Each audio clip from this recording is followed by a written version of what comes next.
think in light of a lot of recent political and social events, it's quite important to, at this time, to carve out a safe space for people of colour to be creative and to be free with their art. Whether it be like a short extract of an existing play or a 3-part duologue between mother and child, which you'll see at the very end. These are all lived experiences by people of colour. They're real, like, memories. And I think it's important to realise that these are snapshots in people's lives. And we get a very special treat tonight to view 8 different pieces. So we hope you enjoy. Before we begin, some trigger warnings. There are descriptions of war in one of the pieces, and also depictions of family trauma and emotional conflict. But thank you very much. So please welcome our first monologue, Genie In A Bottle.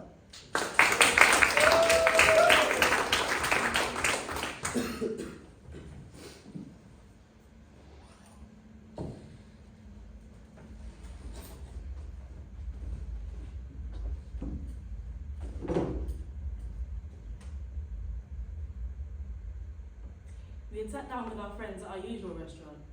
Kai on my right and Naisha on my left.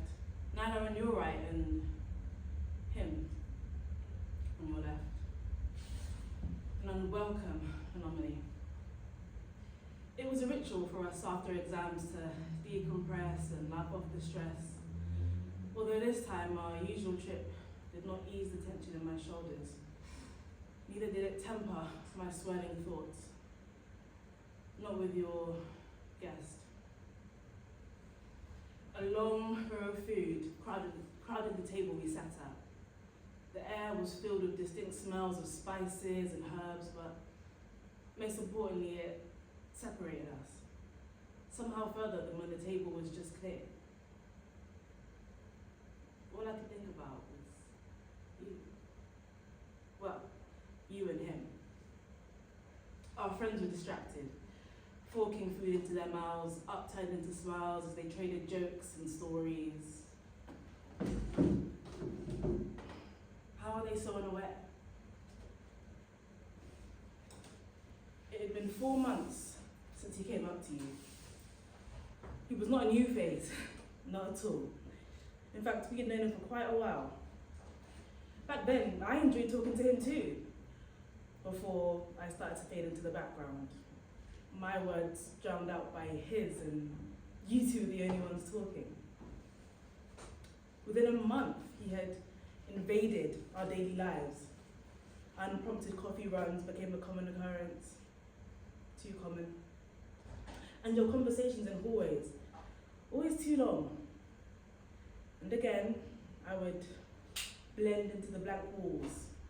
Ever present, yet taken for granted. I supported a roof over your head for under-weather moods and stormy nights. I shielded you from the outdoors that nurtured the ill intention. Still, he kicks out the door and you tip up the pieces, cutting into your hands in the process as you soothe him, as if it wasn't he who had trespassed. It was as if I was in the wrong, as if he had been right to treat you as he did. He hadn't. You knew this. Yet, you let him get away with so much. And I interfered so little. I loathed the way his hands grabbed your waist, how his arms slung around your shoulder, the way he pushed and pulled you as he desired, as if he owned you. I saw it. The way you tensed when you felt his presence enter the room. The way he pushed the boundaries you so carefully constructed for yourself. I've worked years on earning your complete trust. And he got away with everything? Or maybe I was the greedy one, envious, no, jealous of the way he so effortlessly broke through to you, how he so easily accessed you. You had more self-worth than that, I knew. Yet you let him treat you like a mindless little dog. Why?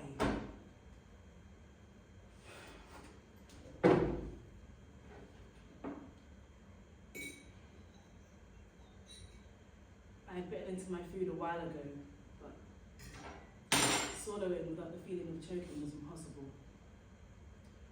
Maybe my body rejected it, lest I fed the green monster inside me. The stronger it grew, the bolder I got, clawing his hands off of you, growling insults to his face. But you scolded me, like a child hitting another, so instead I sat there in my designated corner, just as you asked, because why would I not do as you asked? Your wish was my command, and I vowed to fulfill your wishes. From the first day I met you, across the bedroom at Kaya's 18, to sitting across the table from you now, I had granted you an endless number of wishes. From the start, I was starstruck. The second time you met was the first we exchanged a real conversation. You started becoming a more common occurrence in my life after that night. You wore the sunset like an ornate jewel, and my, did you look stunning. On the seventh wish, you invited me over to watch a film, but when you opened the door, red-eyed and tears streaking down your cheeks, I knew the film was the last thing you needed. I opened my arms as you fell into my embrace, and I caught you, as I always did, as you always knew I would. You let me into your walls that night, and I sunk in. When you had announced it as official a few months ago, I was cautious of him. He never spoke another girl's name, never left you for other priorities, never turned a blind eye. But extremes existed, and every extreme was never a good thing. He was always near you, always taking your attention, always there. A lingering presence, impossible to get rid of. You were blind to this. And when I opened your eyes, you chose to close them again. Because if you didn't see, if you didn't hear, it didn't exist. As one of our friends called for the bill, he put his arm around you, and you tensed. All I could do was sit there. Sit in silence as I wrung my hands under the table. You looked up at me for the first time that night. The waiter almost locking your gaze from mine. Same gaze I saw that night, that you opened the door for me. But this time, there were no tears, mixed in with the hope and fear in your eyes. Only desperation.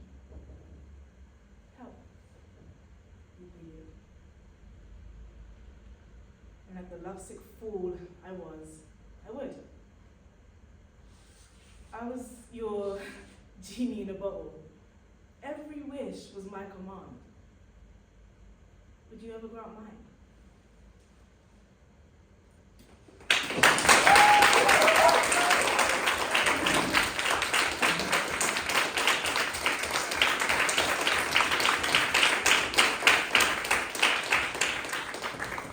Next, we're gonna have Indian soldiers monologue.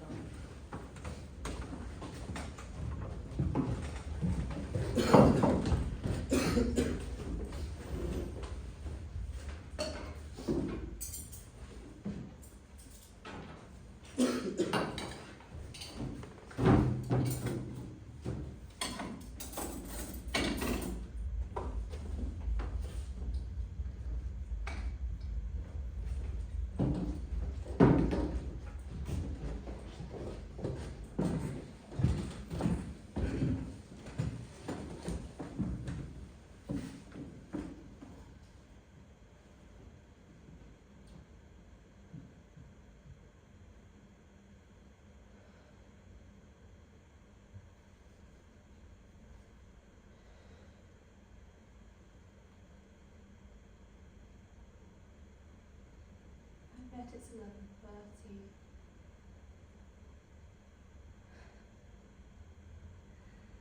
I needn't have looked. I just know. Listen.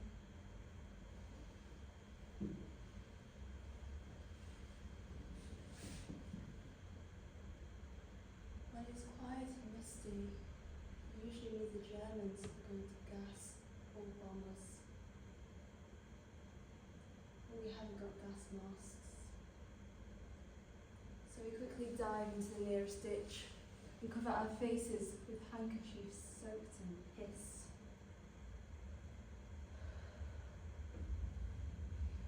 We curse the wind that blows gas in our direction. We cover the heads of the horses, their bladders dry. We want to fight as cavalry. Always easier to piss before a cavalry charge. Our feet are frozen.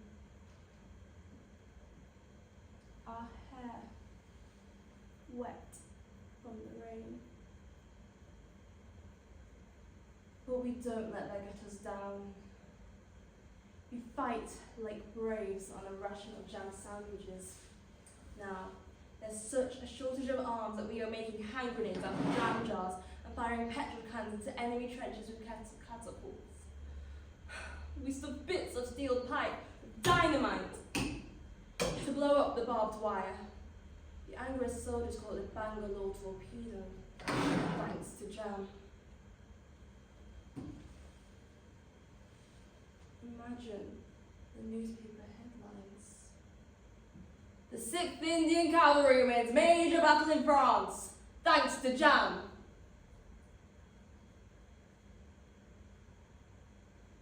In this God-forsaken land, there is no sun. It's 11:30 in the day, in the evening, and at night it's the same. Only darker and colder.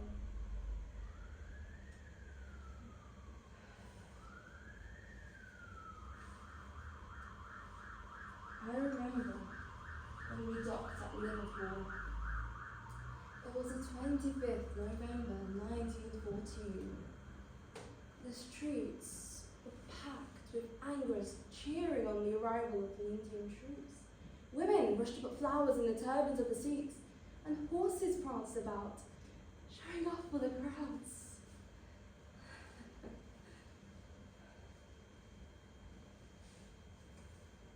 We got to London on the 10th of December. We visited the hospital for wounded Indian soldiers on Victoria Street. The Barlock Regiment lost 500 men out of 560. The Brahmin Regiment lost even more. Sir Pratap told us, the British are finally thinking of awarding the Victoria Cross to Indian soldiers. What a pity so many of our men have to die before the Angles recognize our valor.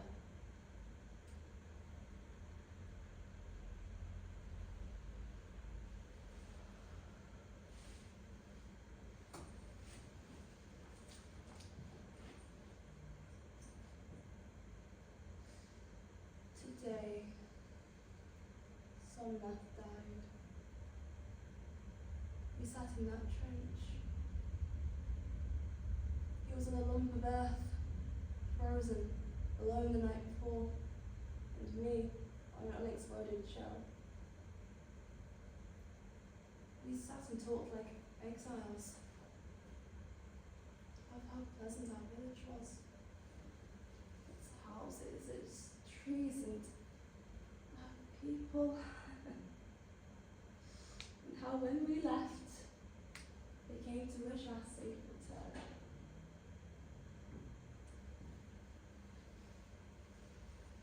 Then, when we sat a while and talked some more.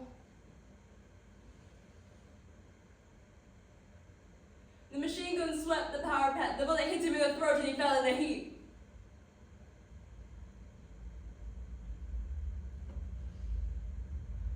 You know, even dead bodies have their humour. An eyeless, sardonic mockery.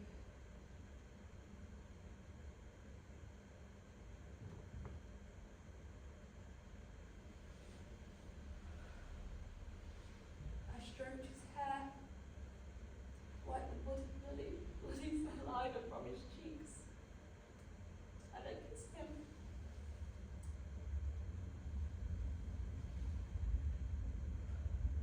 I will never forget him.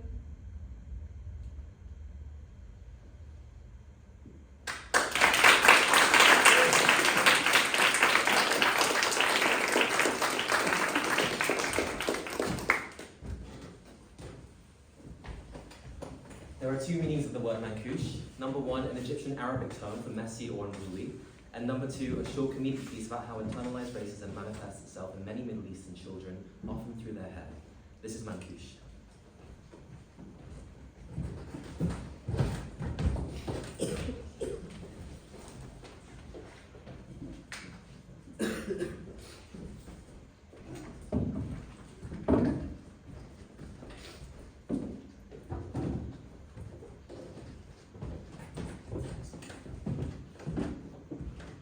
You're 11 years old. Well, I know you're not actually 11 years old, but for all intents and purposes you are. You're 11 years old and it's 6:30 in the morning on a Tuesday.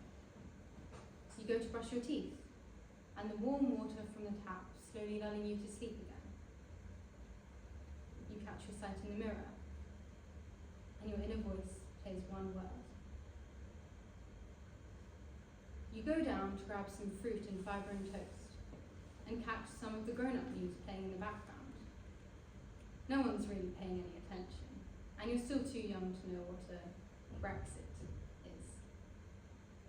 You hear your name being called from upstairs, or shouted, in fact. You brace yourself, knowing what lies ahead. The word springs back up again. 7:20. Come, sit down. Let's see what we're working with. She's on with the paddle brush. You're defenseless. You sit down, frozen, like a deer in headlights, on a 500-foot tall cliffside road on ice. Except you're also surrounded by foxes, and the foxes also happen to be armed with paddle brushes. All you can hear is the fear roaring in your ears, and that word. It's a frightening audio. You're frozen, stock still, or at least you think you are until... Stay still. شعرك منكوش لسه.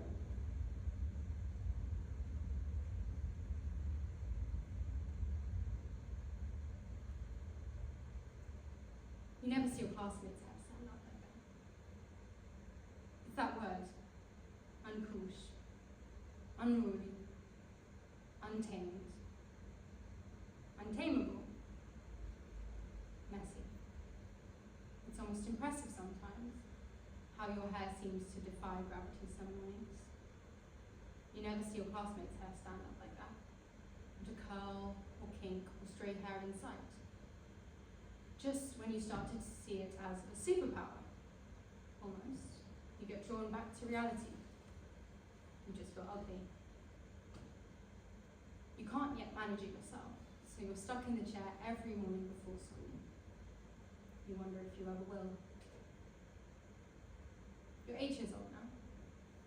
Same chair, same time. You don't know what a politic is. You ask, can my hair be like my friend's is?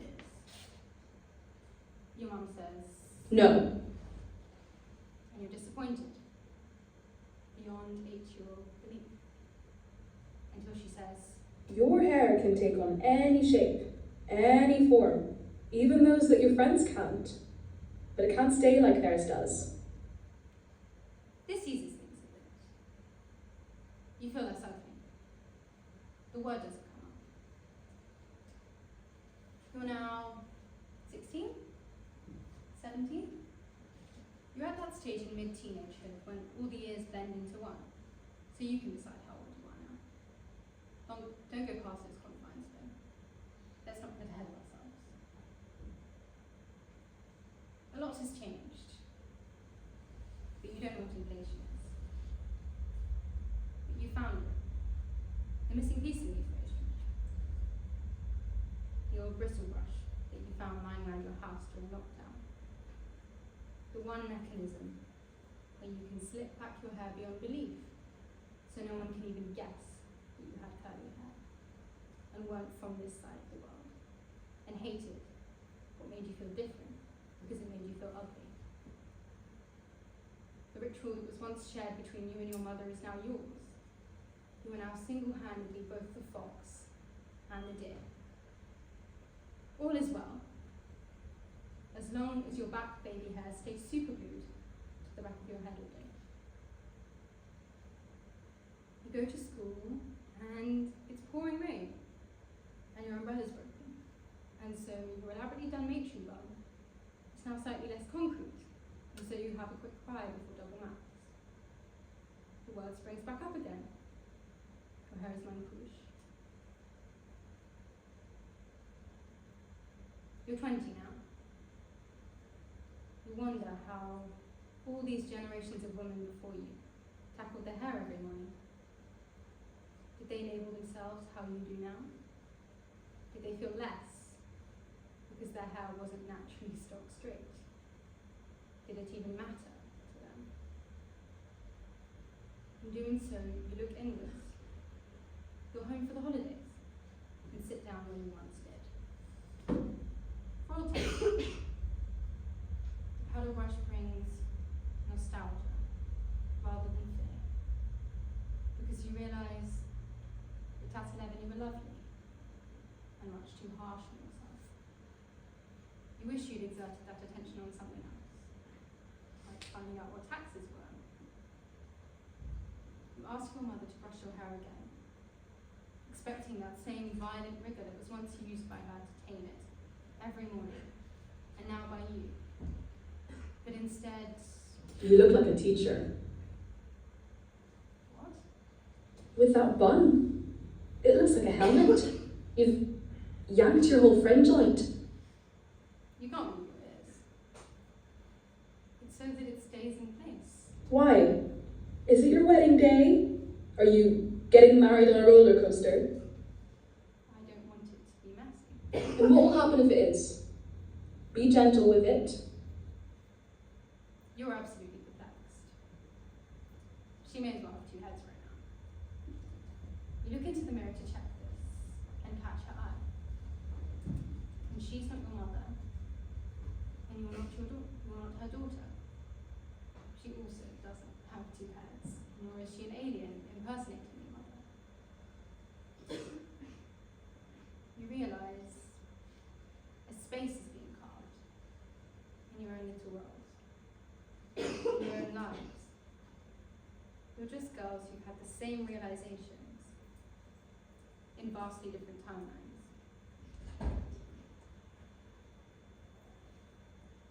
The story doesn't start with this brush, but it ends with it inside a drawer. The word means little now. You realise that you're both quite lovely.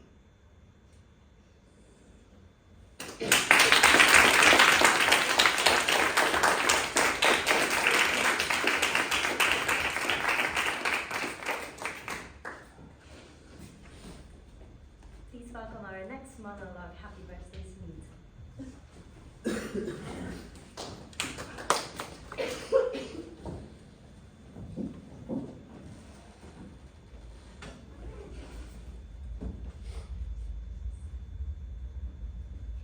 When I was young, we didn't have any choices. We didn't dare go against our parents' wishes. Nobody asked if you were in love. If you were lucky, you fell in love with the man you married and he fell in love with you. How often that happened, I don't know. Your father isn't a bad man. Our parents arranged our marriage, and so we got married. It was our duty. But he didn't want to be with me. He was never in love with me. I realized very quickly he had been in love with someone else and always had been. Sunita, I've done nothing wrong. I've spent my life running around after you, and now you don't need me anymore. Stand on your own 2 feet.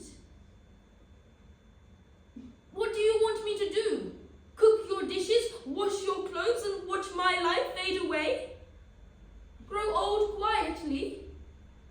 I won't. I want to live my life, what's left of it. Now it's time for me. I'm going to Spain with Maurice. So just deal with it, okay?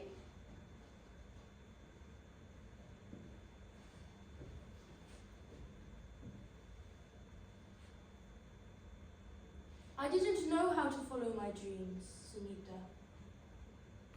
People always think that a woman who speaks her mind, who thinks for herself, is dangerous. So I didn't talk about my dreams or what was in my heart. And I was scared. Scared to let you follow your dreams. I didn't know how to.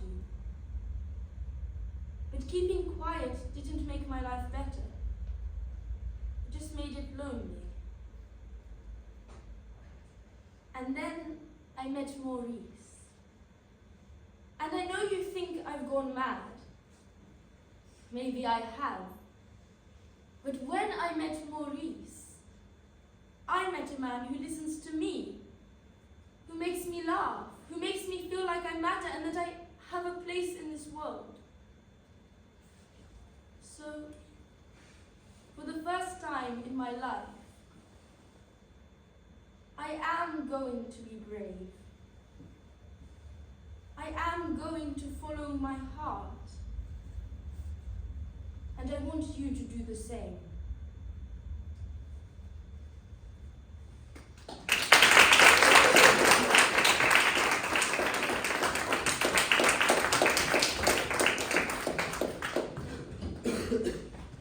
Our next piece is a self-written monologue by one of our members, Isra Zara. It's called Moving On.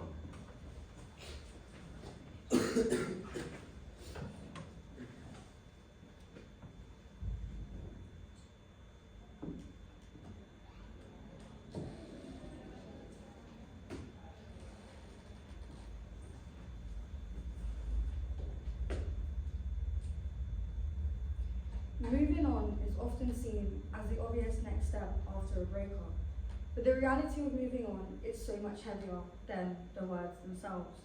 Just 8 letters, 1 single space, a seemingly simple task, yet it's anything but easy. It's dark, it's sinister, and it's twisted. And I always believed love was something that was beautiful, but how can something so beautiful leave its victims with broken trust and rejection, replacing that warm feeling of belonging? And love ends in grief, a breakup is grief.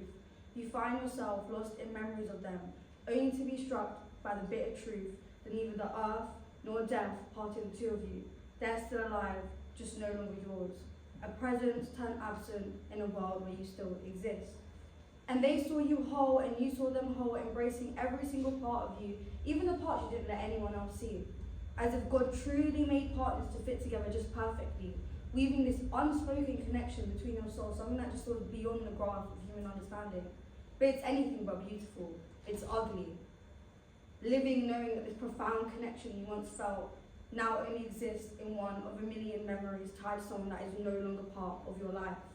And overcoming this feeling is just not something people talk about when they talk about love. And maybe if we knew the reality of it beforehand, we treat it as something far more dangerous. Love is a choice that comes with a risk of pain, so why don't we treat it like any other risk?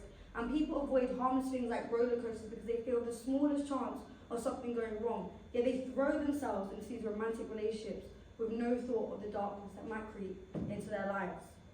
And it's so sad, isn't it? The people around you will warn you about this colourless filter that you started to wear. But you ignore them, because why? Love is intoxicating.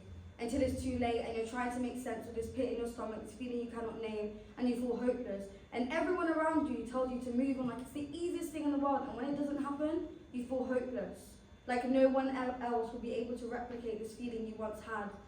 And so you miss it, and you hate it, and it takes up so much space in your thoughts that you just cannot escape it.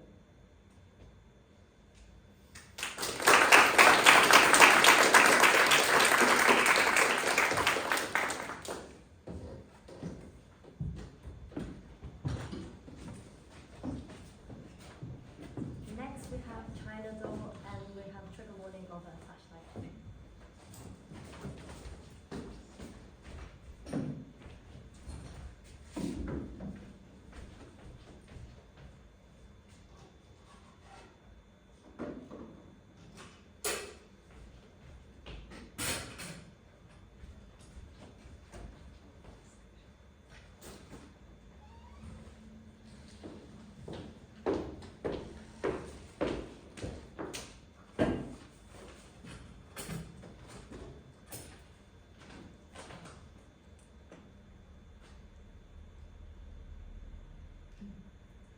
Now, you see, darling, how it is. My arms like so, my legs like so. Then you have the suggestion of soft, the essence of femininity.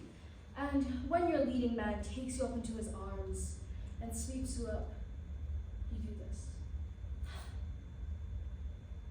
A slight turn of the head. Very simple. That's how they want to see a Chinese girl in the arms of a white man. It's very easy. Now, you try it.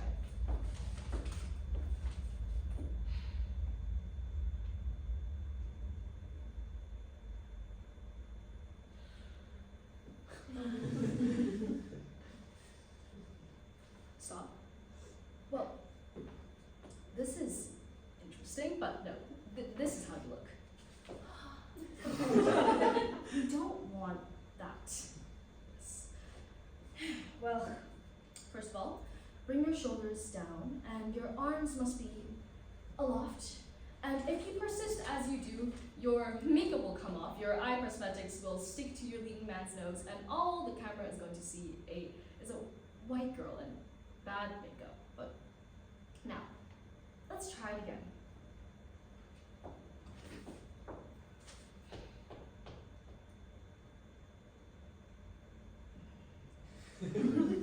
No. Listen, Miss Harrington, okay, sit anywhere, any chair. I know this may be a difficult thing for you to understand, and I know your New England soul would never fathom it. But remember, you are playing a Chinese woman. You have to be the fantasy. You are sandalwood and jasmine and the promise of faraway places, but you are never real. You are not. You are not the mother, and you are certainly not the wife, and you do not perspire. You are only a plaything, a China doll. Like me, but I never wanted to be a China doll, but anyways, isn't that ironic? Now I'm teaching you how to be one. Shall I tell you a secret? When I was a little girl, I wanted to be blonde, just like you. Yes. I widened my eyes, I crimped my hair, I squeezed and I prayed for big breasts, please, Lord, please. None of that was American enough. So at the age of 12, I took my Chinese name and I threw it away. And I gave myself a new name, Anime. It's good, isn't it? Yes. I like the way that it floats upwards from my tongue like a soap bubble to the sky. Anime. Yes. Right, now, let's take a look at your close-up, shall we? Alright, scene 65? Yes. Okay, this is the garden scene. You are betraying your mistress to an enemy. Alright, use me as the camera. And I'm the camera, and turn to me when you're ready. Turn slowly to me as I'm moving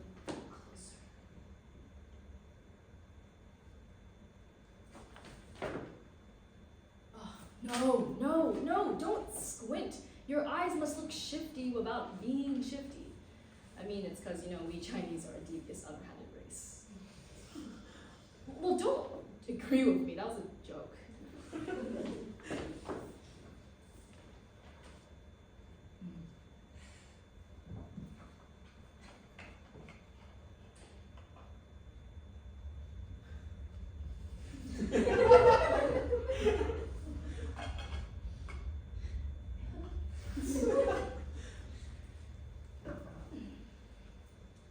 By the way, how old did you say you were? Oh, really? So young. I thought you were a little bit older, actually. Yes. Oh, me. I'm 33. Don't look it.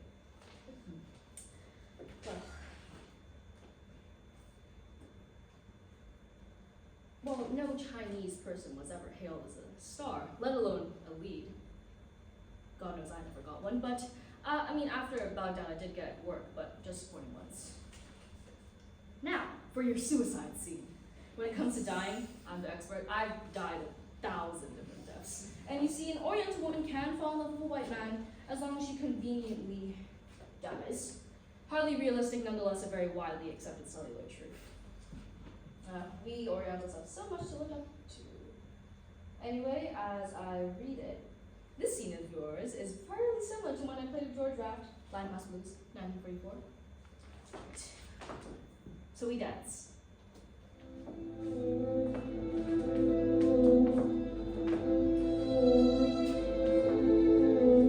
Do you love me? Raft lays to the floor. I crawl back to him.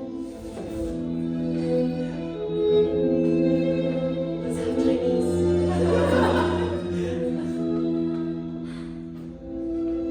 Are you leaving me for a white woman?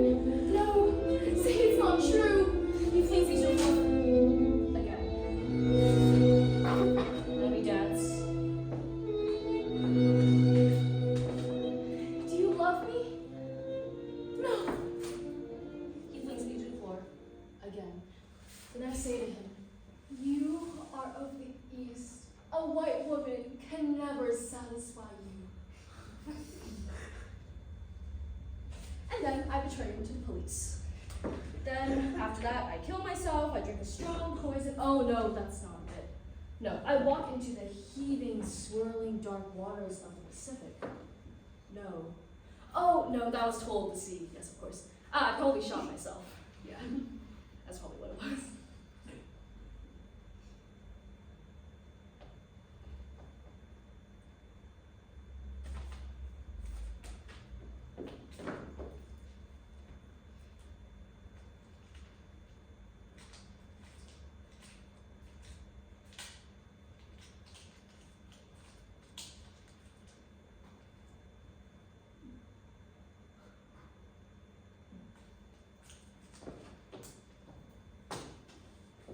I'm sorry, what? Yes. Life mirrors the movies as the movies mirror life. And in the movies, you are never the wife. And as an Oriental, you'll be lusted after, sought after, maybe even kept. But you'll probably give him the biggest erection of his life. But he will never marry you. No wedding bells for you, missy. So you're bad. And wily and manipulative and vindictive and possessive and terrible. You're the dragon lady, don't you know? Do you think you can handle that? Do you think you can handle being that sexy, that rotten, all at the same time? Because, I'm tired of taking those roles, and if you want them, you can have them. Have them! But let me tell you, you do not have it in you to be just as good as me. And because if you were, you wouldn't have to wear that stupid fucking wig. Just take it off. I feel like I'm staring at a funhouse mirror version of myself. I don't know why they wouldn't just give me the role. I'm sexy. And I don't have to put on yellow face and teach myself how to have sex and make love to the camera with classes or anything. And This is an Asian role, and I can be seductive. I'm Oriental through and through, and I thought that would be enough. I exaggerate. I'm sorry.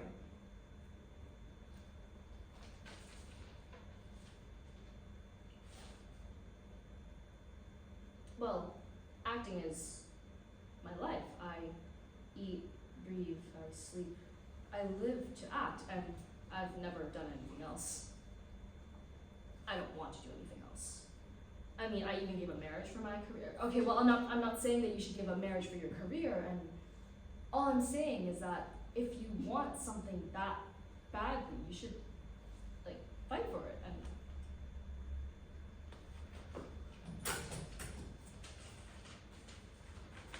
And Mr. Fallberg, I've been waiting all my life for a role like this. This is 1936, not 1926. And I think it's time for a sympathetic role like this. You agree with me, don't you?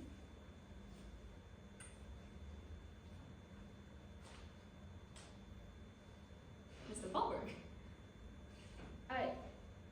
I'm perfect for the role of Olan. Perfect. That role was made for me. And Louise Rayner is a fine actress, of course, but she's German. She doesn't even look Chinese. And The Good Earth is the most sympathetic movie on a Chinese subject, and you're telling me no? Is this because of that Doris Mackey interview?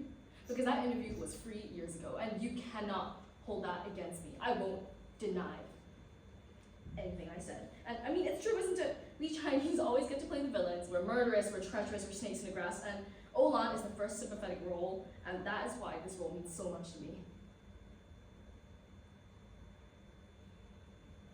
Do you need to tell me that a Chinese person cannot play a Chinese person? Are you telling me that I don't know myself? No, I won't calm down. Let me try to understand.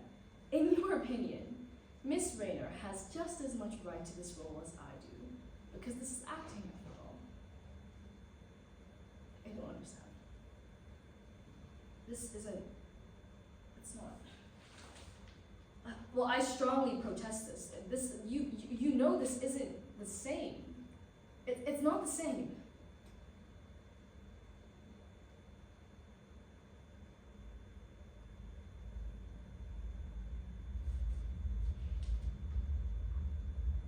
The role of a lifetime to a fucking German. I could start World War II myself.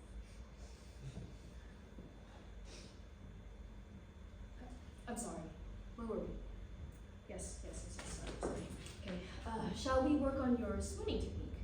I say at scenes 17, 78, and 102. Yes. Now swoon.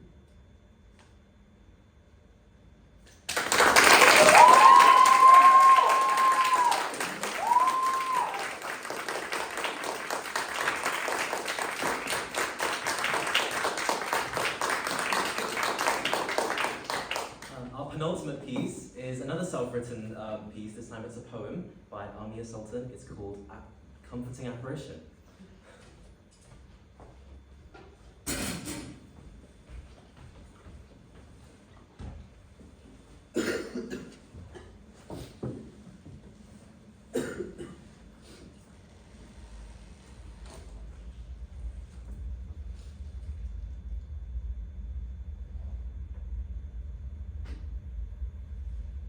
I wish I could speak to their ghosts. I wish I would get haunted. In the merciless depths of the never-ending nights, I wish the wails getting birthed in the heart got stunned into silence by whispers of the departed.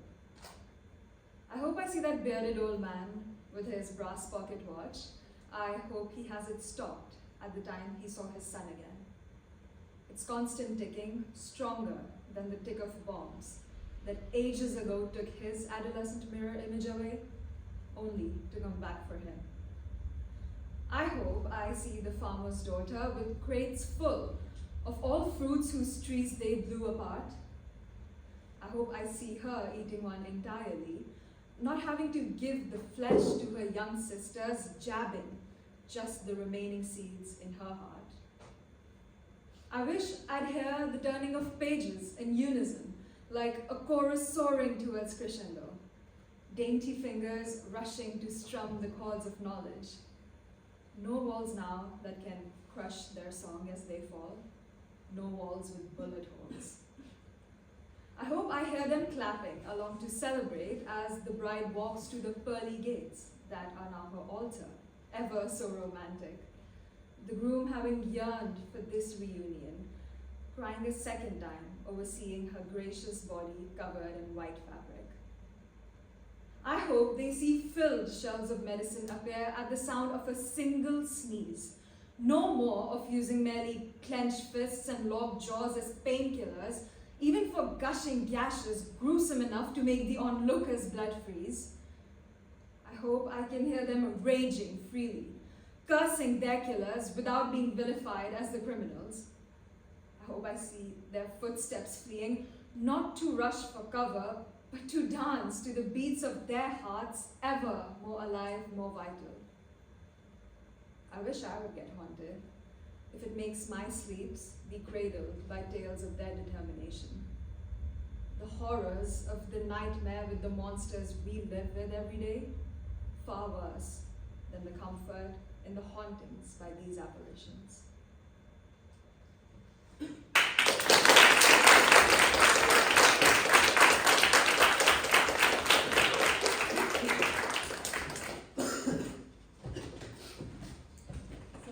Final piece for this evening is Sotong, a story of a mother and daughter that turned from a simple dispute over groceries into an examination of grief, memory, and loss. Which is their relationship evolved through a collective loss of parental figure and tension over each of their preferred brand of dried squid snack.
So smelly. Remember to shower before you see Amma later. You go walk outside for 30 minutes, then you talk one. Wrong brand. Correct what? Sotong. We always buy the other one. Zom, not Pom Pom. See, you never go shopping with me, and all of this you don't know. This one I can open now, one. Next time, you're buying this one. They're the same. No, we cannot eat this one. Sotong, salt, same lah. No, not the same.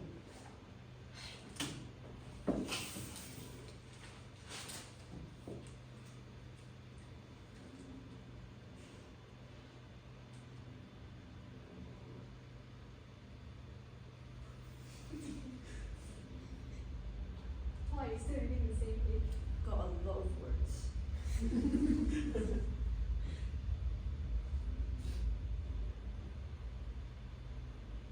You're looking for a dead I need you eat your sotong. Homework finished already. Uni where got homework? I pay so much for your school and they don't give you homework. Eh, still got. No, so go buy another one now. You go lah. So rude, you listen to your mother. What? A thing. Hurry up, we still have to go to the temple later. Huh? For what? To see your gong gong, see you play all these video games and everything cannot remember. Faster, go.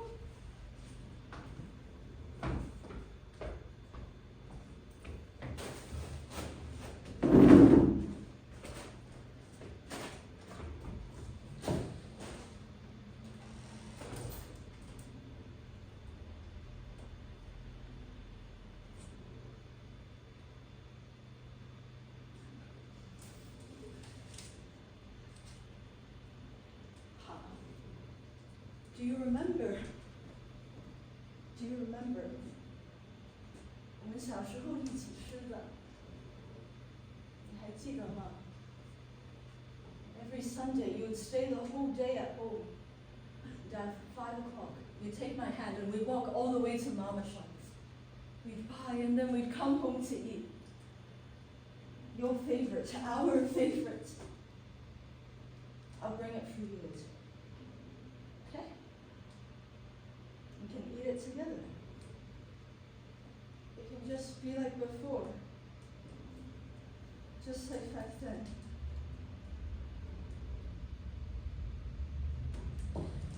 So fast. I forgot my wallet. I told you, so forgetful. Bye later, we're going to be late already. There you are. Silly thing was not to complain so much. It's not silly. Small thing.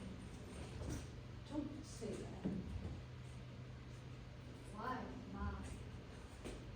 So brand your sotong is. It's all the same. All I do is eat the bloody sotong, throw a shit ton of salt in it, and then go drive a random longkang somewhere. Don't curse at your mother. Where'd you learn all these bad words from?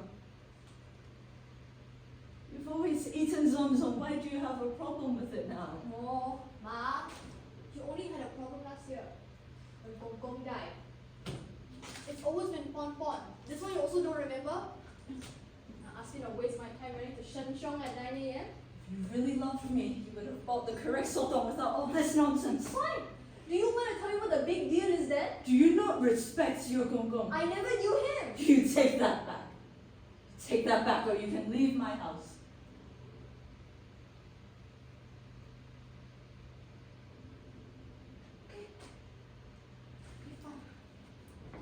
Bye, Ma. Enjoy the temple.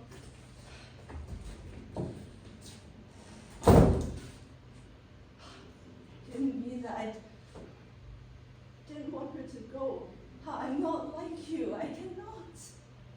She's my own daughter as I was yours. Will she come back? I came back for you, didn't I? She's a good girl, Lorette. I love her, I really do.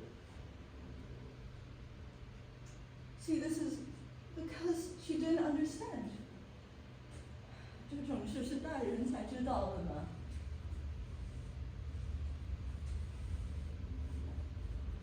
See? Now I understand.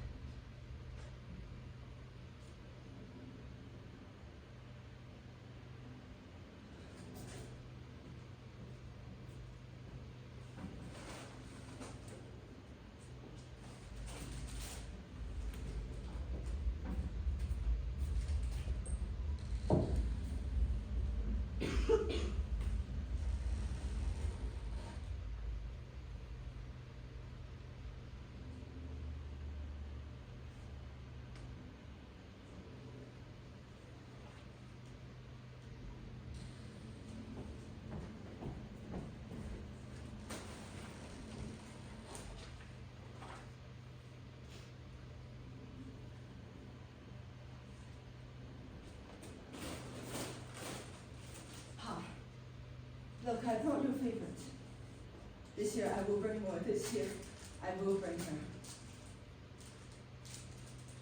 2 years. It's been 2 years, Ma. You never replied. I'm not waiting for him to reply. Oh, no. So now we go on. Not for you. Yeah, for him. I know, Ma. Are you going now? Yes, come with me. Do what? To go say hello to him. Just sit there. Pray for a bit. Burn some things. Regular temple stuff. What did you do last year?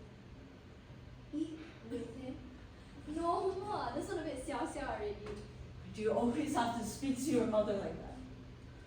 He's a girl.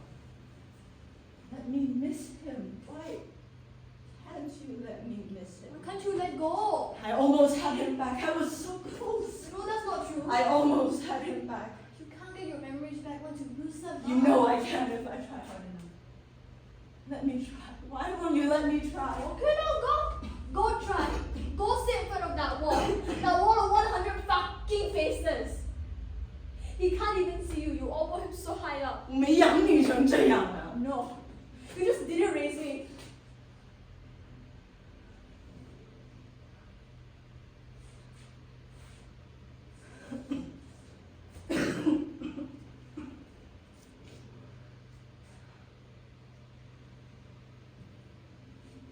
What kind of mother can't even kiss her own child? Go. Keep talking to him. Go. Try. A bit more time, maybe he'll reply to you. I warned you already, right? Tried for so long to get him to talk to you. To get him to love you. Ma! You didn't even have time for me. You never had time. Every birthday, awards day, first day of school also never It's come. not true. Isn't it? Every day I come home from school. Where's Ma? At your Gong's house. Ever since you brought him to that stupid doctor. 10 years. 10 years. What happened to you? You come home so late. You leave so early, might as well live there, right? I was taking care of him. Don't you understand? This is my duty. He was sick. Do you understand? Mothers have duties too, you know. Your ma is one person. I am one person. How do I take care of you both? Yeah, okay. So you choose him. Just say that then. Sit there every day. Eat that stupid Sotong. Talk to him while he just stares at you. You think he cared about you when you were there? He didn't even remember your name. Ma, why can't you see that? And what do you want me to do? Give up on him. I can throw him into one of those homes. That's what you do to me, won't you? In 10 years, you're going to give up on your mom.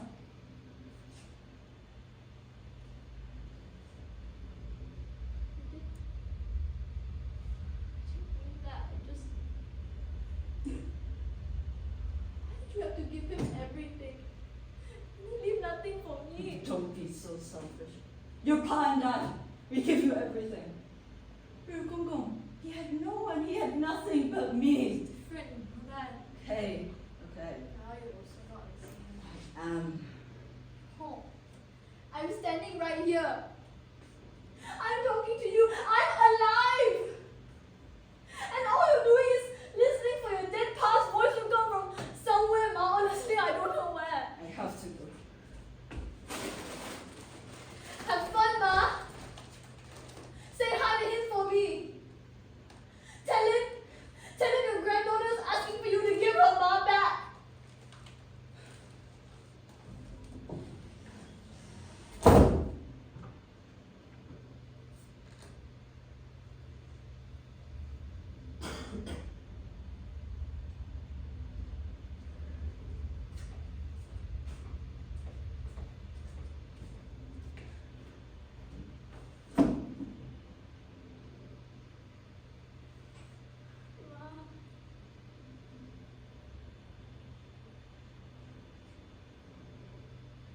The year I turned 13,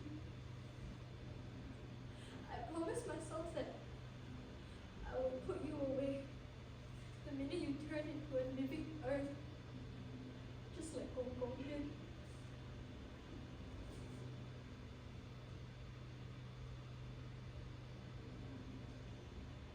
That afternoon, when I saw you feeding him joke in our downstairs bathroom, because you wouldn't leave it for hours. I still can't ever imagine loving you enough to be able to do the same for you. Maybe that's a terrible thing to say, to think.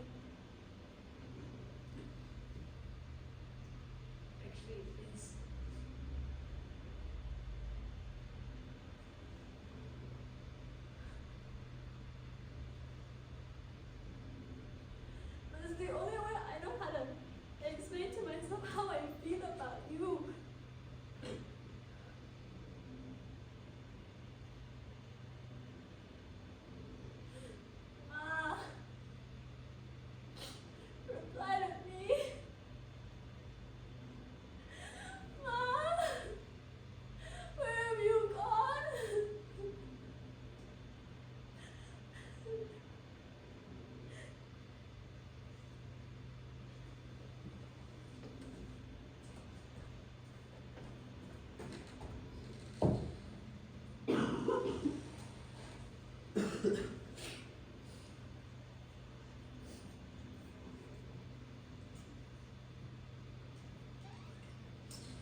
Mind yourself. You watched this week's one?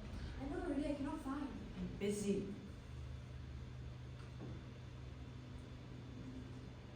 I'm graduating today, you know. Okay. Are you coming?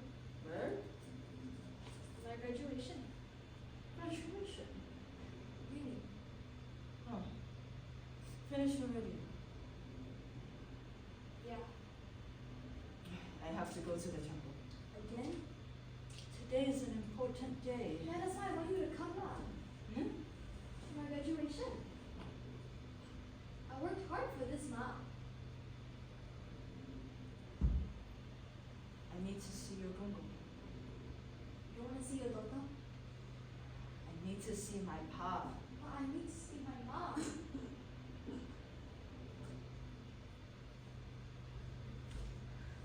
Please, Ma. See? I did it.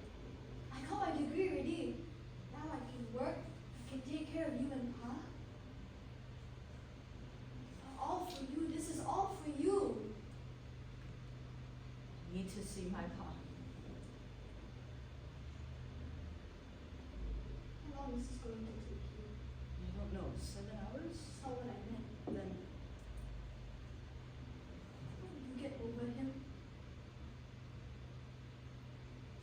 I don't know. How can you not know? It's been 3 years already. How could you get over him? Because he didn't know my name. He didn't even try, that's how. You could have tried harder.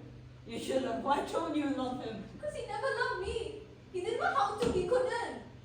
Spewing all this nonsense again. Cannot force this kind of thing. Cannot force me to let my pa You go. were forcing me to let my mom go. Oh, what are you saying? What are you I saying? can't keep doing this. I can't keep hoping that you will learn to love me. What are you saying? Girl, I love you. You know I do. Then prove it. You love me? Come to my graduation. You love me, then stop choosing a dead man over your daughter. Don't make me choose like that. How could you ever make me choose like that? Between your father and your daughter, both needing me to be there. How do I know who is more important, huh? I don't know. I don't know as well. Such a terrible daughter. Raised her so long. 从小养成大, but so quickly she forgets him. How terrible mother-in-law. Cannot do one, cannot do the other. Cannot do both. Isn't that what you think? Isn't that what you think, good girl?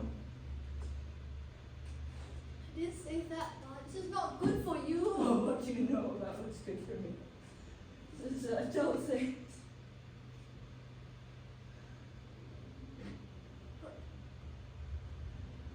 Ah. 我长大了. What? You were gone? Look. I've grown up already. Sorry. I play with you. Try my best. I really did. Will you come?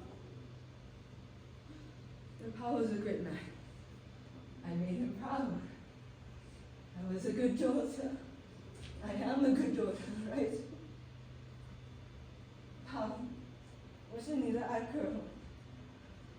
对不对？对不对？ Correct. Doesn't need you anymore. I need you. Pa needs you. We need you. One last time. Let me say goodbye to him.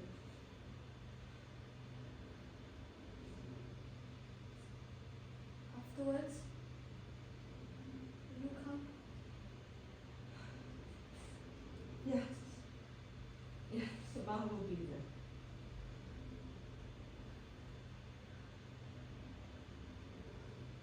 Ma, don't forget your sotong.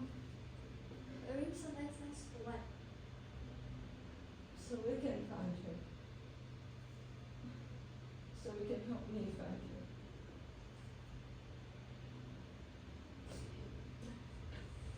Okay.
much for coming.